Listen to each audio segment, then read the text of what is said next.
ओम नमः शिवाय शिवजी सदा सहाय। ओम नमः शिवाय गुरुजी सदा सहाय। संगत जी, आज हम पढ़ेंगे शिव पुराण में ब्रह्मा और विष्णु का विवाद। पूर्व समय की बात है कि भगवान विष्णु अपने पार्षदों सहित लक्ष्मी जी के साथ शेष शैया पर शयन कर रहे थे। ब्रह्मा जी भी वहां पहुंचे। विष्णु को संबोधन करके बोले, हे पुत्र, तुम कौन हो? उठो, तुम मुझे देखो, मैं तुम्हारा भगवान यहाँ आया हूँ। विष्णु यह सुनकर क्रोध को दबाते हुए बोले, हे पुत्र, तुम्हारा कल्याण हो, आओ बैठो, देखो मैं तुम्हारा पिता हूँ, कहो तुम्हारा मुख टेढ़ा क्यों हो गया है? ब्रह्मा जी बोले, उस समय के फेर से तुम्हें अभिमान हो गया है। हे पुत्र, मैं तुम्हारा स्वामी हूँ, इस समस्त संसार का पितामह हूँ। विष्णु बोले, अरे चोर, तुम मुझे अपना बड़प्पन क्या दिखाते हो? सारा संसार तो मुझ में निवास करता है।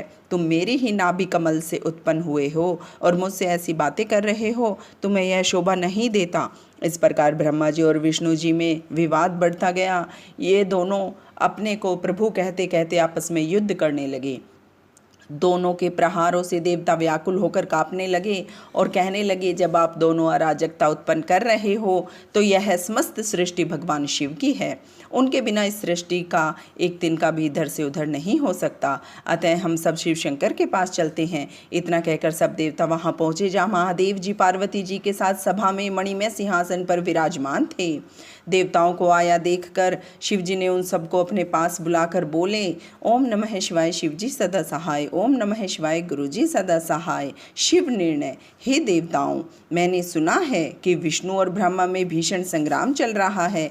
इस कारण तुम्हें महान दुख उठाना पड़ रहा है, परंतु अब तुम घबराओ मत। शिव जी वहां पहुंचकर बादलों की ओट से उनका भीषण युद्ध देखने लगे। वे परस्पर एक दूसरे पर माहेश्वर और पशुपत अस्त्रों का प्रयोग कर रहे थे। इनके प्रयोग करने पर त्रिलोकी भस्म हो जाती है। इस प्रलय के वातावरण को देखकर शिवजी एक तेजोमय अग्नि के समान दोनों के पथ में जाकर चमकते हुए स्तंभ के रूप में प्रकट हुए। विष्णु और ब्रह्मा महातेज वाले स्तंभ को देखकर विस्मय में पड़ गए। दोनों कहने लगे, यह इंद्रियातीत अग्नि स्वरूप स्तंभ क्या है? हमें इसका पता लगाना होगा। यह कहकर दोनों वीर शीघ्रता से चल पड़े। विष्णु जी शूकर का रूप धरकर पाताल में गए और ब्रह्मा जी हंस का रूप धरकर ऊपर आकाश में गए, परंतु दोनों में से किसी को भी उस प्रकाश में लिंग का भेद नहीं पता चला। ब्रह्मा जी ने आकाश में केतकी का फूल देखा और उसे तोड़ कर ले आए। उन्हें यह निश्चय हो गया कि उन्होंने महातेजस्वी स्तंभ का पता पा लिया है।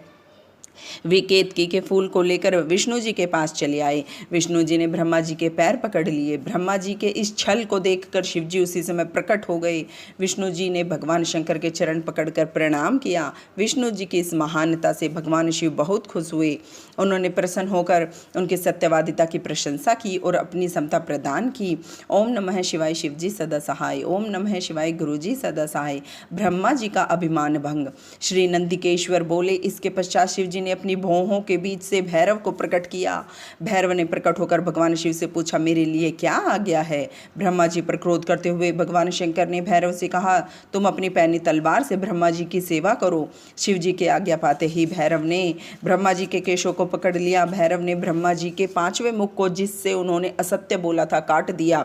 अन्य सिरों को काटने के लिए भैरव जैसे ही तैयार हुआ, ब्रह्मा जी शिव जी के चरणों में गिरकर क्षमा याचना करने लगे। विष्णु जी ने भी भगवान शिव जी के चरणों में गिरकर ब्रह्मा जी को क्षमा करने की प्रार्थना की। हे भगवान, आपने प्रारंभ में ब्रह्मा जी को 5 सिर प्रदान किए थे, अब उनका एक सिर कट चुका है। अब आप इन पर प्रसन्न हो जाइए। भैरव ब्रह्मा जी को छोड़कर बोले, हे ब्रह्मा, तुमने अपनी प्रतिष्ठा और ईश्वर तत्व के लिए छल कपट किया है, इसलिए तुम सत्कार, स्थान और उत्सवों से विहीन किए जाते हो। ब्रह्मा जी शिव जी से वरद और स्वामी कहकर अपना 5वां सिर मांगने लगे। इस पर शिव जी ने कहा, अराजकता के डर से मैं संसार की स्थिति बिगड़ने नहीं दूंगा।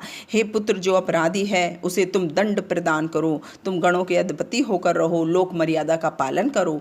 इसके पश्चात शिव जी ने केतकी के फूल से कहा, तू भी झूठ में शामिल है, अतः तू भी मेरी पूजा के योग्य नहीं है।